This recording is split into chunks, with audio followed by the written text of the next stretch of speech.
Assalamualaikum warahmatullahi wabarakatuh. Bismillahirrahmanirrahim. Alhamdulillahirabbil alamin wassalatu wassalamu ala asyrafil anbiya'i wal mursalin sayyidina wa maulana Muhammadin wa ala alihi washabihi ajmain. Amma ba'd. Kemarin ada yang bertanya ya, karena sempat dibahas tentang mukallaf ya. Mukallaf saya menyebutkan cirinya ada 4 ya. Itu katanya minta diberikan penjelasan secara rinci ya. Mukallaf itu seperti apa? Mukallaf itu ya, adalah orang yang sudah terbebani hukum ya. Jadi kalau misalkan dia tidak sholat, dia berdosa ya.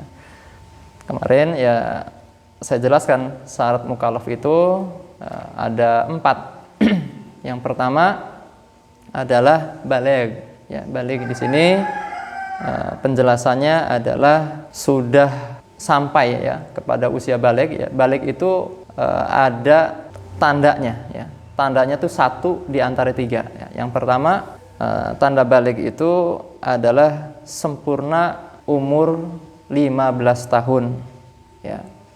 Dimulai dari keluar dari rahim ibu ya sampai mencapai usia 15 tahun, tapi 15 tahun di sini adalah 15 tahun hijriyah ya. Di sini bahasanya qamariyatan tahdidiyah ya.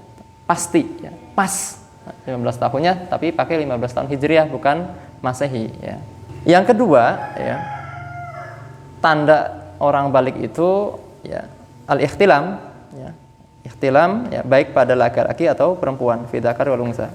Litis insinina karena usia 9 tahun.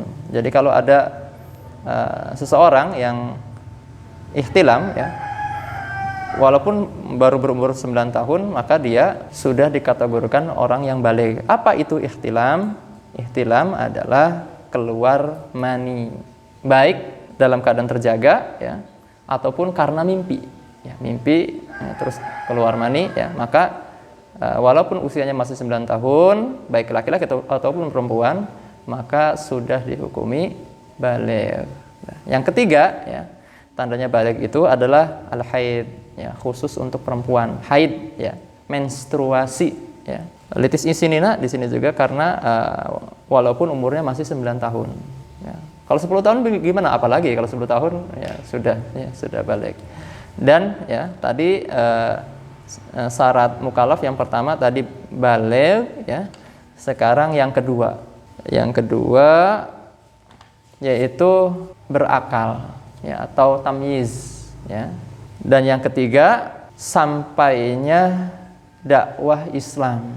Jadi misalkan ada orang yang hidup di pedalaman dan dia belum pernah tahu, ya, belum pernah mendapatkan ya, pelajaran tentang Islam, ya, walaupun seumur hidupnya ya, orang tersebut tidak menyembah Allah, ya, maka orang ini ya, kategori ghair mukallaf, bukan mukallaf, maka dia menurut akidah kita Ahlus Sunnah wal Jamaah ya, orang tersebut adalah ahli surga. Ya, yang selanjutnya adalah salamatul hawas. Salamatul hawas ini sempurna indera penglihatan ataupun pendengaran. Jadi kalau ada orang yang matanya buta tapi telinganya bisa mendengar ya, maka dia mukallaf.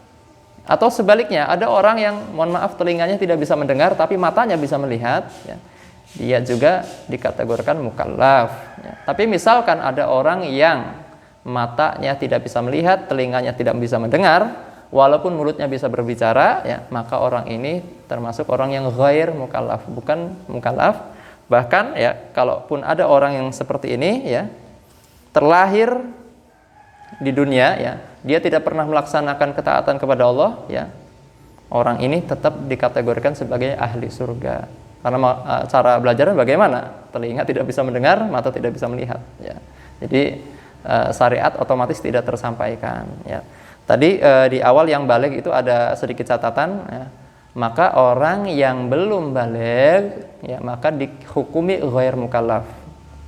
Jadi ketika mohon maaf ya, ada anak yang belum baligh, maka dia kalau dia meninggal dunia ya, siapapun dia ya, baik itu anak orang Islam ataupun anaknya orang di luar Islam ya, kalau dia meninggal sebelum baligh, dia adalah ahli surga karena ghair mukallaf ya. Kurang lebih seperti itu penjelasan tentang mukallaf ya. Barangkali kurang jelas bisa ditanyakan lagi ya. Wallahu a'lam bishawab. Mudah-mudahan manfaat. Assalamualaikum warahmatullahi wabarakatuh. Assalamualaikum warahmatullahi wabarakatuh. Ucapan terima kasih kepada para agnia, para donatur yang sudah mengikuti program Kencreng Sedekah Subuh, dan alhamdulillah teman-teman selama ini banyak membantu kami ya. Program Kencreng Sedekah Subuh ini diperuntukkan dananya ya akan dibelikan program pembebasan lahan dan pembangunan pondok pesantren Al-Amsar. Mudah-mudahan ya, yang ikut program ini senantiasa dimudahkan segala urusannya, baik urusan dunia dan akhiratnya. Dan juga barangkali ada dari teman-teman sahabat Al-Amsar Desa Mendunia yang mau ikutan program Kencreng Sedekah Subuh, bisa menghubungi nomor di bawah ini. Saja. Assalamualaikum warahmatullahi wabarakatuh.